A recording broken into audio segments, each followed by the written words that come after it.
السلام عليكم ورحمة الله تعالى وبركاته. بسم الله الرحمن الرحيم. الحمد لله رب العالمين، وصلى الله وسلم على سيدنا محمد وعلى آله وصحبه الطيبين الطاهرين. اللهم لا سهل إلا ما جعلته سهلا، وأنت تجعل الحزن يا ربنا إذا شئت سهلا. اللهم علمنا ما ينفعنا، وانفعنا بما علمتنا، وزدنا علما. اللهم وفقنا لما تحب وترضى، واجعل مجلسنا هذا عامرا بالخير والبركة يا أكرم الأكرمين. اللهم يا ربنا يا إلهنا، اجعلنا من الذين يستمعون القول فيتبعون أحسنه، ووفقنا اللهم للخير، واغفر لنا وارحمنا برحمتك الواسعة يا أكرم الأكرمين. أما بعد، muslimin dan muslimat rahimakumullah subhanahu wa ta'ala, saya ingatkan diri dan para hadirin dan hadirat untuk ikhlaskan niat kerana Allah subhanahu wa ta'ala apabila berada di dalam majlis ilmu, dan niat i'tikaf di dalam masjid kerana Allah subhanahu wa ta'ala. Allah subhanahu wa ta'ala telah berfirman dalam Al-Quran Al-Karim, Bismillahirrahmanirrahim. Qul mata'ud dunya qalil, wal akhiratu khairul liman ittaqa. Sadaqallahul aliyyul azim. Difahami daripada firman Allah Ta'ala ini, katakan wahai Muhammad bahawasanya kelazatan dunia ini adalah sedikit, dan akhirat yaitu syurga lagi baik bagi orang yang bertakwa. Muslimin dan muslimat rahimakumullah subhanahu wa ta'ala, apabila kita melihat usia kita di dalam dunia ini bagaimana ia berlalu dengan begitu cepat, dan kita melihat bagaimana keadaan kita di dalam dunia ini semakin hampir kepada kubur, setiap nafas yang kita gunakan adalah satu langkah ke ajal. Ia adalah satu langkah ke kubur. Kemudian kita fikir balik tentang firman Allah Ta'ala ini, yang Allah Ta'ala mengkhabarkan padanya bahawasanya mata'ud dunya, kelazatan dunia, keseronokan dunia itu adalah sedikit, dan yang lagi baik adalah syurga. Maka perlu kita bermuhasabah bagi diri kita.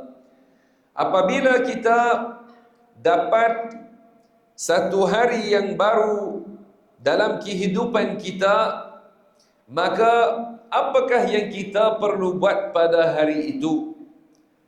Kita perlu muhasabah diri kita tentang apa yang telah berlalu, dan berazam untuk kita membuat baik pada apa yang akan datang sampai ke ajal. Allah subhanahu wa ta'ala berfirman, wa'bud rabbaka hatta ya'tiyakal yaqin. Maknanya tetaplah ke atas menyembah Allah subhanahu wa ta'ala, tetaplah ke atas iman sampai datangnya al-yaqin, yakni sampai datangnya al-ajal, sampai datangnya mati. Maka itu adalah wajarnya kita di dalam dunia ini. Kita takut kepada Allah subhanahu wa ta'ala, kita takut azab Allah, dan kita harap rahmatnya, kita harap rahmat Allah subhanahu wa ta'ala. Muslimin dan muslimat rahimakumullah, dua perkara ini yang ia muhasabah dan berazam untuk melakukan amalan yang salih dan memperbaiki diri adalah dua perkara yang penting yang wajarnya seorang membuat, dan hendaklah kita tanya diri kita pada setiap hari, apakah persediaan dan apakah bekalan yang kita ada untuk akhirat. Apabila kita melihat kepada nikmat duniawi, keseronokan duniawi, maka kita melihat ia banyak bercampur dengan perkara-perkara yang mengganggu, perkara-perkara yang menjadikan kita sedih. Kegembiraan di dunia ini sedikit, dan apabila kita dapat sesuatu yang menggembirakan kita, pun kita melihat ia bercampur dengan perkara yang mengganggu kita, bercampur juga dengan kesedihan. Tidak ada kegembiraan yang tulen di sini yang berterusan di dalam dunia. Dunia ini ia tidak kekal bagi seafdal-afdal ciptaan Allah Muhammad sallallahu alaihi wasallam. Maka bagaimana yang lain? Muslimin dan muslimat rahimakumullah, karena ini Rasulullah sallallahu alaihi wasallam bersabda, "Al-kayyisu man dana nafsahu wa amila lima ba'dal maut." Seorang yang cerdik adalah yang membuat muhasabah bagi dirinya dan membuat persediaan kepada apa yang setelah mati. Maka ini adalah orang yang cerdik. Orang yang cerdik bukan yang dia gembira dan menyambut bahawasanya dia telah hidup lebih, tetapi pada dosa. Dia telah dapat hari baru, tapi niat untuk menghabiskannya pada dosa dan larak. Bukan ini orang yang cerdik. Setengah orang bila mereka hidup lagi lama atau dapat hidup satu hari lagi, mereka gembira dengan ini. Kenapa? Karena mereka mahu dapat tambahan daripada kelazatan duniawi yang mana ia tidak kekal bagi mereka. Kelazatan dalam dosa itu adalah kesedihan nanti. Kelazatan dalam dosa, apakah yang kekal daripadanya? Kita melihat kepada mereka yang telah hidup sebelum kita di atas muka bumi ini. Tengok kepada orang yang salih yang telah berzuhud di dalam dunia ini, telah mujahadah dirinya untuk puasa, rasa lapar, berzuhud, membuat salat, jaga malam dengan membuat salat sunat, dan dia penatkan dirinya dalam ibadah, tetapi sudah meninggal dunia. Dan kita melihat juga keadaan, kita bandingkan antara keadaan orang ini dan keadaan orang yang dia telah menghabiskan masanya dan usianya dalam mencarikan kelezatan dunia dan keseronokan dunia, dan dia telah dapatnya dengan dosa, dia telah dapatnya dengan cara yang haram, kemudian dia mati dan meninggalkan dunia ini. Apakah yang tinggal bagi dua-dua mereka? Kesusahan atau kelaparan yang telah dialami oleh orang salih sudah habis, tapi tinggal bagi dia pahala. Tinggal bagi dia pahala yang dia telah mengambil, dan ini adalah sebab untuk kegembiraannya, sebab bagi dia untuk rehat dalam al-qabr, dan nanti di hari akhirat dapat kegembiraan.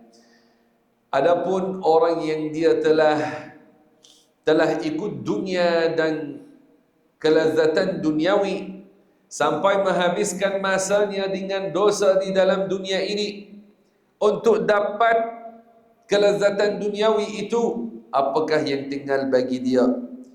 Apakah yang tinggal daripada kelazatan duniawi? Sekarang kalau kita mahu ingat makanan yang paling sedap yang kita telah makan sebelum 10 tahun, kita kalau cuma nak ingat pun ramai daripada kita tidak ingat. Bukan hanya tidak ingat kelezatan itu, tidak ingat apakah ia.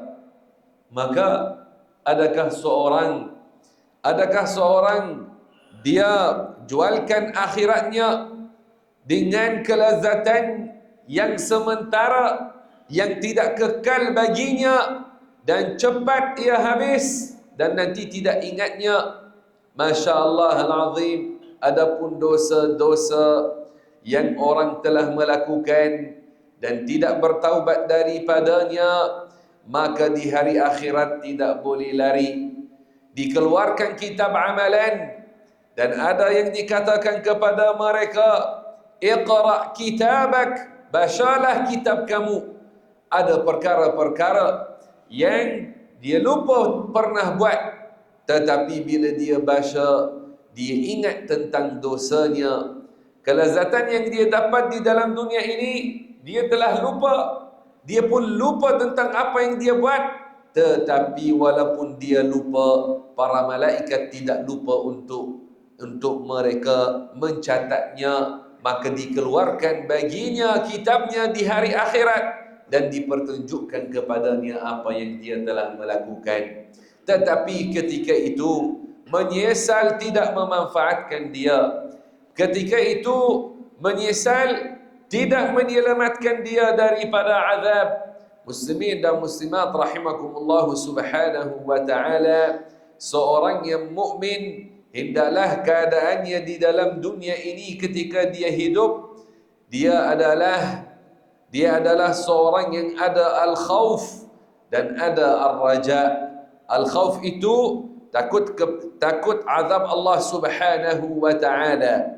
Jangan orang keadaannya bila dia dapat hidup hari yang baru lagi, keadaannya dia berterusan dengan dosa.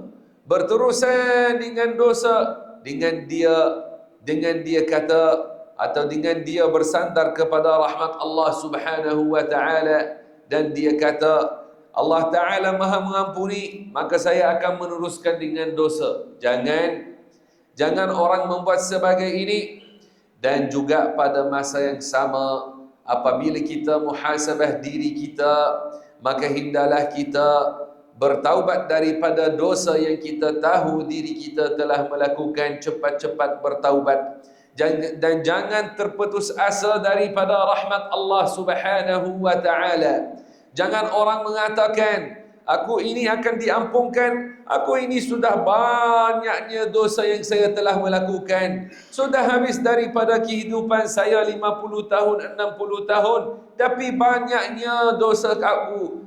Maka dia terputus asa daripada rahmat Allah, dan dia tidak bertaubat daripada dosa. Masya Allah al-azim. Jangan seorang dia pergi ke arah ini, jangan pergi ke arah itu, tetapi muhasabah, dan hendaklah ada azam untuk membuat kebaikan, takut kepada azab Allah, dan harap rahmat Allah subhanahu wa ta'ala. Muslimin dan muslimat rahimakumullah subhanahu wa ta'ala, supaya seorang dapat muhasabah dirinya dengan betul, dengan cara yang menyampaikannya kepada natijat yang betul, dia memerlukan kepada ilmu agama. Bila berlalu ke atas kita tahun-tahun di dalam dunia ini, maka kalau orang tidak belajar ilmu agama, bagaimana dia mahu muhasabah dirinya? Bila kita kata jaga diri daripada dosa, tanpa ilmu bagaimana mahu membuatnya? Karena ini Rasulullah sallallahu alaihi wasallam bersabda, Talabul ilmi fariidatun ala kulli muslim. Maknanya menuntut ilmu agama yang ia kadar fardu ain, wajib atas setiap orang mukallaf, muslim dan muslimah. Hadis diriwayatkan oleh Al-Baihaqi.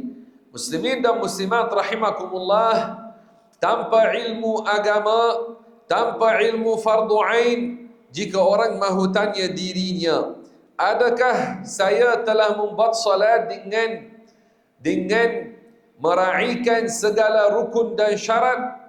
Kalau dia tidak belajar rukun dan syarat dengan betul, bagaimana dia mahu dapat jawapan tentang ini?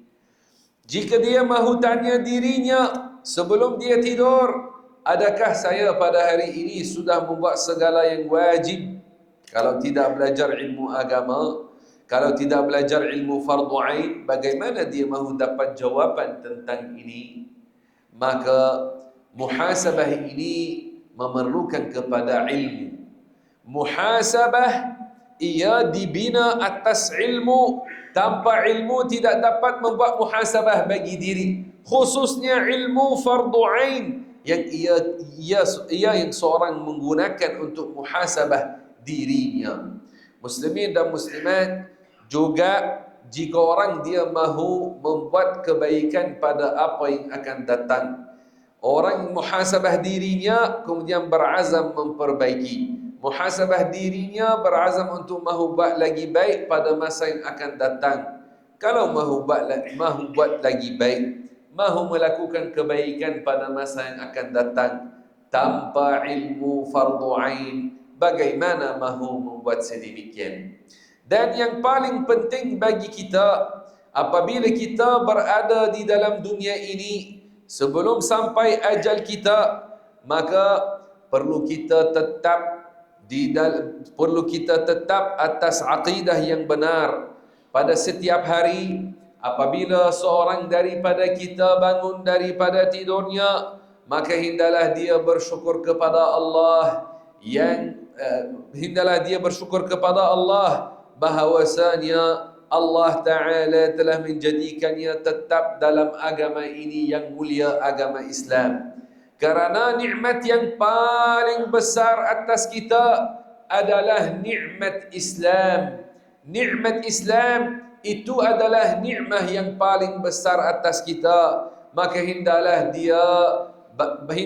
pada pagi baca, raditu billahi rabba wa bil islami dina wa bi Muhammadin nabiyya. Yani saya rida bahawasanya Allah Ta'ala dia adalah Tuhan saya, Islam adalah agama saya, dan Muhammad sallallahu alaihi wasallam dia adalah Nabi saya. Masya Allah al-azim.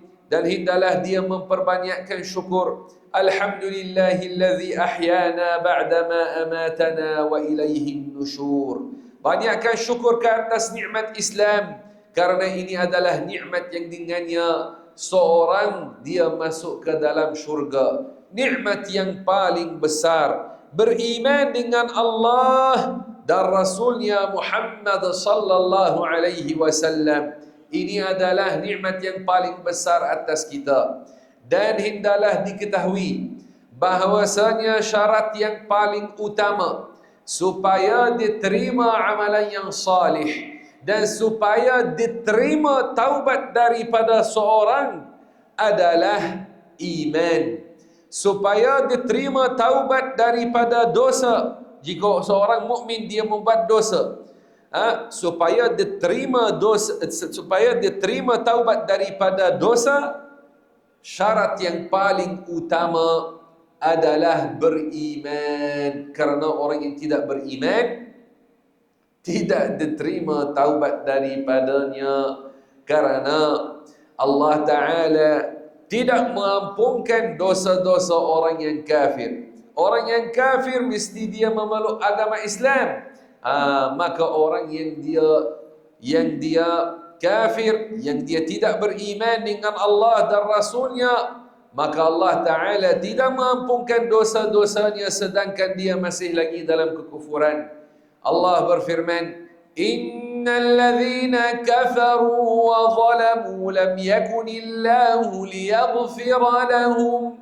Maknanya mereka yang telah menzalimi dan mereka berkufur, Allah Ta'ala tidak mengampunkan mereka. Maknanya sedangkan mereka tetap atas kekufuran mereka, mereka tidak diampuni. Dan jika orang mati dalam kekufuran, maka dia rugi kerugian yang paling besar, karena dia ini tidak diampuni langsung orang yang dia mati dalam kekufuran. Allah Subhanahu wa Ta'ala berfirman, innal ladzina kafaru wa saddu an sabilillahi thumma matu wa hum kuffar lam yakunillahu liyaghfira lahum falan yaghfirallahu lahum.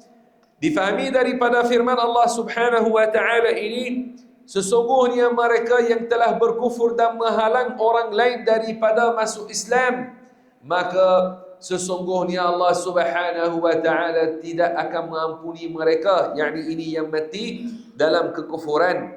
Mereka yang mati dalam kekufuran, mereka tidak diampuni oleh Allah Subhanahu wa taala.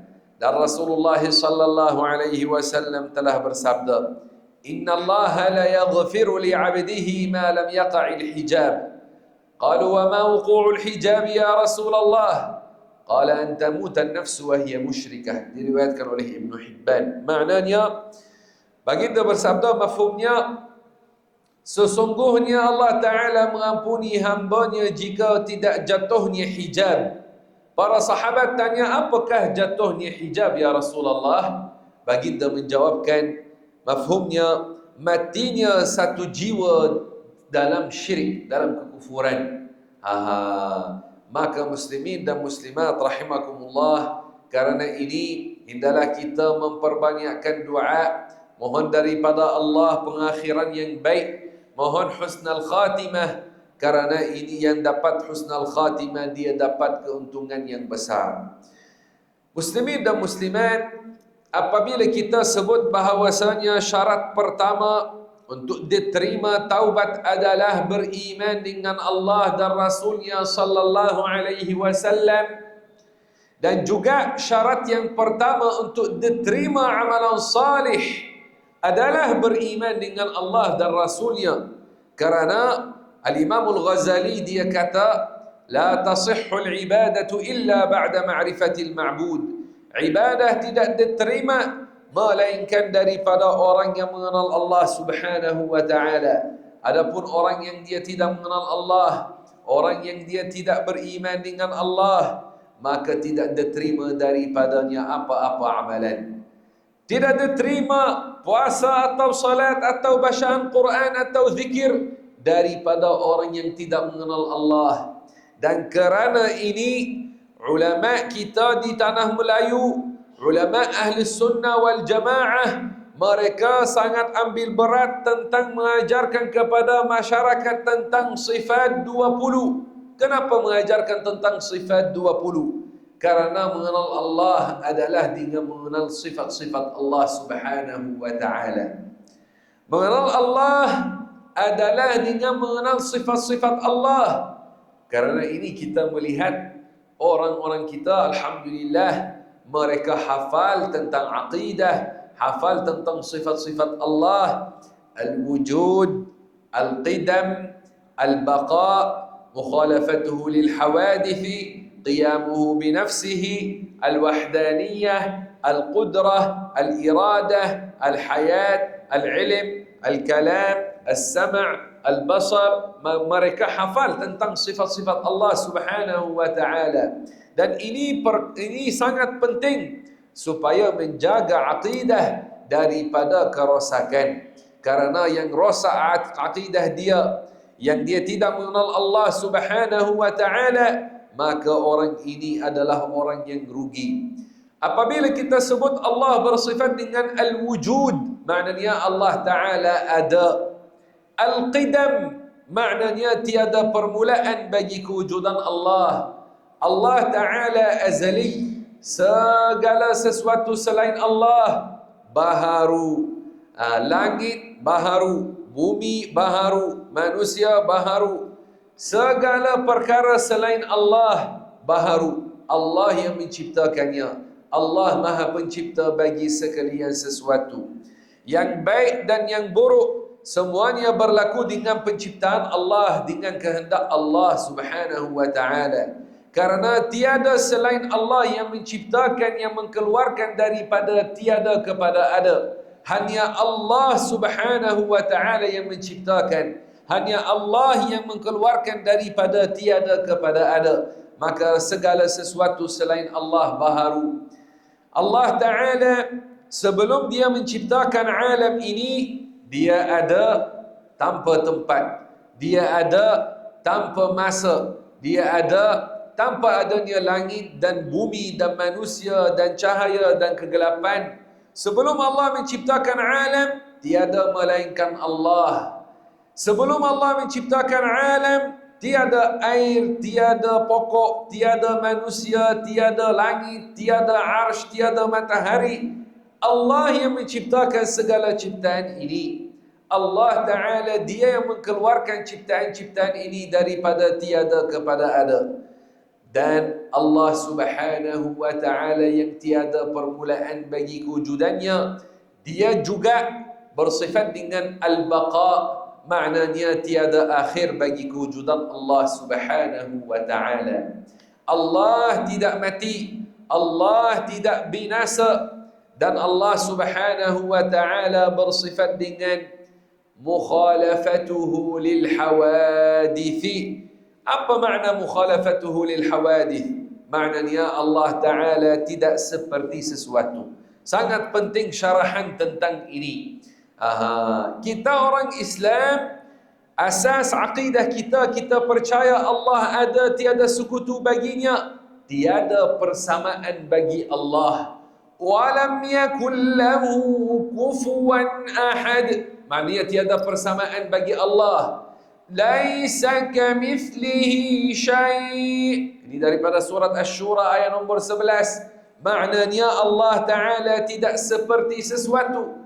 Maka Allah Ta'ala tidak seperti manusia, tidak seperti cahaya, tidak seperti ruh, tidak seperti angin, tidak seperti malaikat, tidak seperti jin. Allah Subhanahu wa Ta'ala dia bukan jisim seperti kita. Kita ini jisim ada ukuran, berhajat kepada pencipta yang menjadikan kita atas ukuran ini, atas ketinggian dan kelebaran yang ada, yang kita bersifat dengannya. Allah Subhanahu wa Ta'ala dia bukan jisim yang berukuran. Ada jisim yang ukurannya besar seperti gunung, ada jisim yang ukurannya kecil seperti habuk. Allah Ta'ala tidak seperti ciptaan, maka dia tidak bersifat dengan ukuran besar dan tidak bersifat dengan ukuran kecil. Bahkan Allah tidak seperti sesuatu. Kita orang Islam tidak menyembah berhala, maka Allah Subhanahu wa Ta'ala tidak bersifat dengan anggota badan seperti tangan, kaki, mata, telinga, kepala. Tidak. Ada satu kaedah yang penting dalam akidah, hendaklah dihafal dan diguna untuk menjaga akidah. Apakah kaedah ini? Kata Al-Imam Dhunnun Al-Misri, anak murid Al-Imam Malik ibn Anas, dia kata, mahma tasawwarta bibalik fallahu bikhilafi dhalik. Maknanya, apa sahaja yang tergambar di fikiranmu, Allah tidak seperti itu. Apa sahaja yang tergambar di fikiranmu, Allah tidak seperti itu. Kaedah ini penting. Jika syaitan dia datang, dia serang, dia menjatuhkan, dia mahu menjatuhkan orang dalam kekufuran. Jika syaitan kata Tuhan seperti cahaya, atau dia kata Tuhan seperti matahari, atau dia kata Tuhan ada baginya dua mata besar atau dua tangan yang besar, tolak syaitan. Dan ingat, kita ini tidak menyembah berhala, kita menyembah Allah. Allah tidak seperti sesuatu. Ingat kaedah ini. Apa sahaja yang tergambar di fikiranmu, Allah tidak seperti itu. Kita ini boleh menggambarkan ciptaan. Kalau orang contoh dia menyifatkan bagi kita seorang manusia, kita boleh gambarkan dia. Kalau orang kata ada seorang kenalan saya, dia tinggi, dia warnanya putih, rambutnya hitam, kita boleh gambarkan. Kalau orang menyifatkan kereta, kita boleh gambarkan kereta. Kalau orang menyifatkan kuda, kita boleh menggambarkan kuda. Adapun Allah Subhanahu wa Ta'ala tidak boleh digambarkan dalam fikiran, kerana dia tidak seperti sesuatu. Kita percaya dia ada, tetapi kita tidak cuba menggambarkan dia. Tidak boleh menggambarkan Allah dalam fikiran. Maka kaedah ini yang penting. saya mahu sebut, saya mahu hadirin dan hadirat ikut. Saya sebut, harap kalian ikut. Ini kaedah yang penting. Masya Allah, hari ini ramai jemaah kita, Alhamdulillah, nampak semangat. Masya Allah, kita mahu melihat semangat jemaah kita pada pagi ini macam mana. Semangat untuk muhasabah, semangat untuk melakukan amalan yang salih, berazam untuk sambung dalam kehidupan ini dengan amalan yang salih, ketetapan atas taat. Maka saya akan sebut, muslimin dan muslimat ikut. Apa sahaja yang tergambar, macam lapar, belum sarapan lagi ya. Kita cuba sekali lagi. Apa sahaja yang tergambar di fikiranmu, Allah tidak seperti itu. Apa sahaja yang tergambar di fikiranmu, Allah tidak seperti itu. Apa sahaja yang tergambar di fikiranmu, Allah tidak seperti itu. Masya Allah, Masya Allah, barakallahu fikum. Dan Allah Ta'ala bersifat dengan qiyamuhu binafsihi. Maknanya Allah tidak berhajat kepada sesuatu. Dahulunya kita ada seorang sultan yang alim di negeri Selangor kita, yang dia adalah As-Sultan Alauddin Sulaiman Shah, Sultan Selangor Darul Ihsan yang kelima. Beliau seorang yang berilmu, seorang yang Masya Allah, dia suka ulama, dia menulis kitab, dia menyampaikan khutbah Jumaat, khutbah hari raya, dia membantu untuk bina masjid, buka madrasah. Masya Allah al-azim. Baginda Sultan Alauddin Sulaiman Shah, dia menulis sebuah kitab tentang aqidah, syarahan tentang sifat-sifat Allah Subhanahu wa Ta'ala. Kitab ini berjudul Pohon Agama. Dalam muka surat 10 daripada kitab baginda ini, dia sebut qiyamuhu binafsihi, maka bukan ia jirim yang mengambil lapang. Maknanya Allah bukan jisim yang bertempat. Allah Ta'ala, seperti mana kita dah syarahkan tadi, Allah Ta'ala bukan jisim besar seperti gunung, bukan jisim kecil seperti habuk, dan dia bukan jisim kasar seperti batu dan kayu, dan bukan jisim halus seperti udara dan cahaya. Allah Ta'ala tidak seperti sesuatu, maka dia tidak berhajat kepada tempat. Yang berada di tempat itu jisim, karena tempat adalah lapang yang dipenuhi oleh jisim. Maka Allah Ta'ala bukan jisim, maka dia tidak bersifat dengan berada di dalam Kaabah, dia tidak bersifat dengan berada dalam masjid, dia tidak bersifat dengan berada di langit atau berada di atas arash. Tidak. Bahkan Allah Ta'ala ada tanpa tempat, tanpa arah. Allah ada sebelum adanya langit dan bumi, sebelum adanya syurga dan atap syurga yang ia arash. Dan setelah dia menciptakan ciptaannya, dia tidak berhajat kepada ciptaan. Maka jangan dikatakan Tuhan duduk di atas arash. Salah. Kerana sifat duduk, sifat manusia. Yang duduk adalah yang jisim. Tengok kita jisim, ada kaki, ada bahagian atas, bahagian bawah, maka kita duduk. Allah Ta'ala tidak seperti kita. Jangan dikatakan Allah duduk di dalam langit atau duduk di atas arash. Tidak. Allah yang menciptakan arash dan langit tidak berhajat kepadanya. Allah ada tanpa tempat, Allah ada tanpa arah. Dia tidak seperti kita. Boleh kita ulang ini? Saya sebut, muslimin dan muslimat ikut. Allah ada tanpa tempat. Allah ada tanpa tempat. Allah ada tanpa tempat.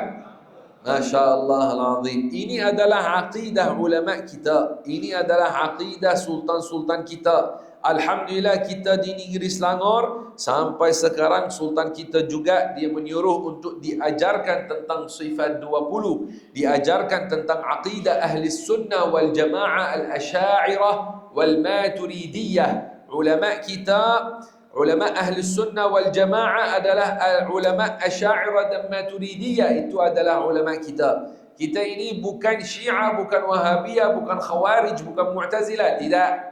Ulama kita adalah ulama ahli sunnah wal jamaah. Dan kita melihat di tanah Melayu sejak zaman dahulu diajarkan tentang sifat 20.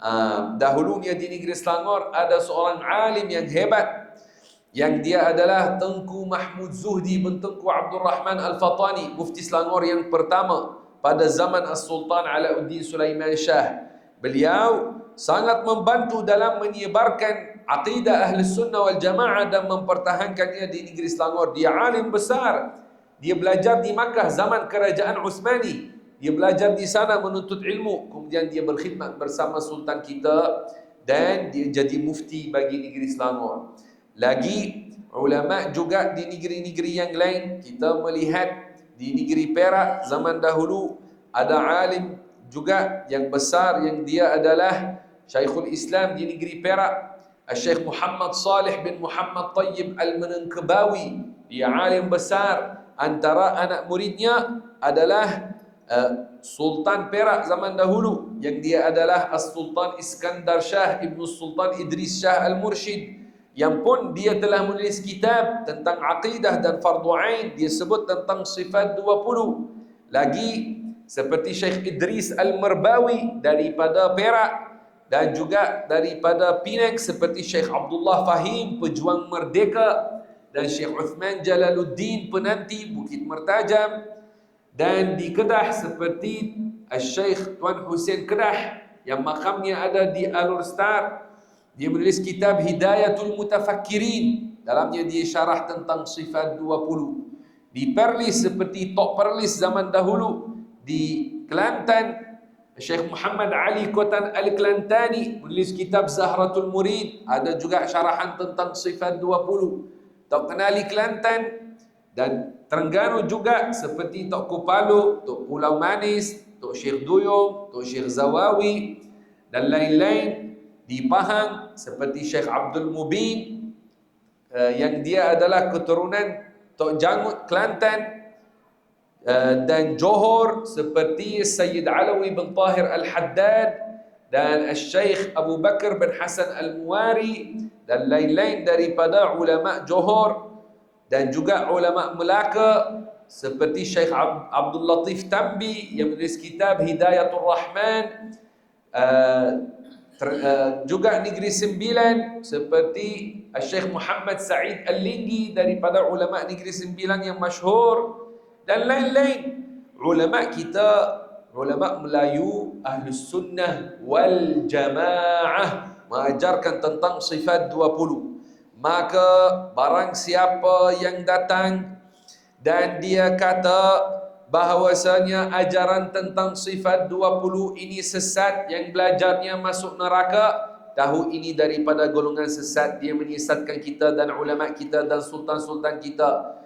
Maka hati-hati daripada setengah fahaman yang mereka tolak ajaran tentang sifat 20, tolak sambutan Maulidur Rasul, tolak tahlil, talqin, baca Yasin malam Jumaat dan lain-lain. Hati-hati, kita ini Ahlus Sunnah wal Jamaah, tetap dalam aqidah Ahlus Sunnah wal Jamaah. Jangan tinggalkan, kerana yang tinggalkan aqidah Ahlus Sunnah wal Jamaah dia adalah orang yang rugi. Muslimin dan muslimat rahimakumullah subhanahu wa ta'ala, boleh jadi seorang tanya, bagaimana kamu kata Tuhan ada tanpa tempat, dia bukan di langit, bukan atas arash, sedangkan Rasulullah sallallahu alaihi wasallam naik pada malam Isra' dan Mi'raj ke langit? Apakah jawapan? Kata ulama, Rasulullah sallallahu alaihi wasallam naik ke atas bukan kerana Allah ada di atas. Musa pergi ke Atur bukan kerana Allah ada di Atur. baginda naik ke atas untuk menambahkan kemuliaannya dan mengangkat derjatnya dengan menunjukkan kepadanya keajaiban-keajaiban yang ada di atas. Dan bukan kerana Allah berada di langit atau berada di atas arash. Tidak. Kalau orang kata, maka kenapa kita angkat dua tangan ke arah langit jika Tuhan bukan di langit? Jawapan adalah, seperti mana kita mengarahkan dada kita ke arah kiblat Kaabah, sedangkan Allah bukan dalam Kaabah, tetapi kerana kita disuruh Kaabah dijadikan kiblat untuk solat, maka kita mengarahkan dada kita ke arah Kaabah. Maka juga Allah menjadikan langit kiblat bagi doa. Ia adalah tempat turun daripadanya rahmah dan barakah. Maka Allah menjadikan langit kiblat doa, Kaabah kiblat salat. Bila kita angkat dua tangan ke arah langit, bukan kerana Allah ada di langit, tapi kerana ia adalah kiblat doa. Muslimin dan muslimat rahimakumullah subhanahu wa ta'ala, semoga Allah subhanahu wa ta'ala kurniakan kepada kita semua pengakhiran yang baik dan menjadikan kita antara yang mendengar ilmu, belajar ilmu agama dan beramal dengan apa yang kita mempelajari. Dan semoga Allah Ta'ala menjadikan hari-hari kita di dalam dunia ini penuh dengan taat. Dan semoga Allah Subhanahu wa Ta'ala kurniakan kepada kita pengakhiran yang baik. Hendaklah kita hidup di dalam dunia dengan cara orang-orang salih. Kata para ulama, adatus sadat, sadatul adat. Adat-adat orang-orang yang mulia, adat-adat para anbiya, itu adalah penghulu bagi adat-adat. Maka jangan kita ambil adat orang kafir atau gaya atau sikap orang kafir dan kita mahu buat bagi diri kita. Hendaklah kita orang Islam, kita buat seperti mana Rasulullah sallallahu alaihi wasallam mengajarkan. Jangan kita mahu buat hiasan seperti hiasan orang kafir. Jangan kita buat perbuatan ucap-ucapan yang ia khas bagi orang kafir. Tetapi hendaklah kita buat dan bertindak menurut apa yang Rasulullah sallallahu alaihi wasallam mengajarkan. Allahumma ya arhamar rahimin ya akramal akramin, ighfir lana wa ahsin khitamana waj'alna minas salihin warhamna birahmatikal wasi'ati ya karim. Allahumma faqihna fid din warhamna birahmatikal wasi'ah. Allahumma ya rabbana ya ilahana جنبنا الزلل واجعلنا يا ربنا من الذين يستمعون القول فيتبعون أحسنه. اللهم ارحمنا برحمتك الواسعة. اللهم اجعل القرآن الكريم ربيع قلوبنا ونورا لأبصارنا وبصائرنا. اللهم علمنا منه ما جهلنا وذكرنا منه ما نسينا وارزقنا تلاوته آناء الليل وأطراف النهار على النحو الذي يرضيك عنا. اللهم وفقنا لما تحب وترضى وأحسن ختامنا واغفر لنا ولوالدينا وارحمهم كما ربونا صغارا. اللهم اغفر لمشايخنا من أهل السنة والجماعة. اللهم يا ربنا يا إلهنا اجعل بلادنا هذه بلادا آمنة مطمئنة وأنزل علينا الرحمة والسكينة وارزقنا من بركات نبينا محمد صلى الله عليه وسلم ووفقنا لما تحب وترضى وآخر دعوانا أن الحمد لله رب العالمين. بارك الله فيكم وجزاكم الله خيرا. Di sini saya ingin nak kongsikan sedikit. Alhamdulillah kita ada madrasah di Kota Damansara, Petaling Jaya. Dan dalam madrasah kita ada untuk peringkat rendah, ada untuk menengah, ada untuk juga peringkat sijil tinggi. Maka sesiapa yang ada anak dan mahukan dia belajar ilmu ahli sunnah wal jamaah, mahu anak dia dapat satu madrasah yang ada dalamnya tahfiz, ada dalamnya kitab, ada dalamnya bahasa Arab, ada dalamnya akademik, ada SPM, ada aliran sains dan ada aliran yang teras, maka Alhamdulillah madrasah kita mengalu-alukan pelajar yang baru untuk mereka berdaftar. Harap insya-Allah kita ada generasi yang baru daripada ulama dan mereka yang insya-Allah berguna untuk negara kita dan umat kita pada masa yang akan datang, kerana pondok kita adalah atau madrasah kita satu madrasah yang melahirkan orang profesional dari sudut agama dan dari sudut akademik. Dua-dua dia dapat, sekali dengan hafal Al-Quran. Ada asrama untuk muslimin, ada asrama untuk muslimat, dan ada juga sijil tinggi agama Malaysia, STAM, bagi yang mahu anak dia sambung ke Azhar atau di universiti yang lain. Dan Alhamdulillah, istimewanya mereka mantap, jadi mantap dalam bahasa Arab. Mereka Masya Allah belajar bahasa Arab sampai mantap. Dan juga bagi yang mahu diploma Islamic Studies atau degree atau masters dalam Islamic Studies pun kita ada, Alhamdulillah. Boleh layari Facebook Baitus Sa'adah Education Group untuk dapat info lebih lanjut. Barakallahu fikum. Wassalamualaikum warahmatullahi wabarakatuh.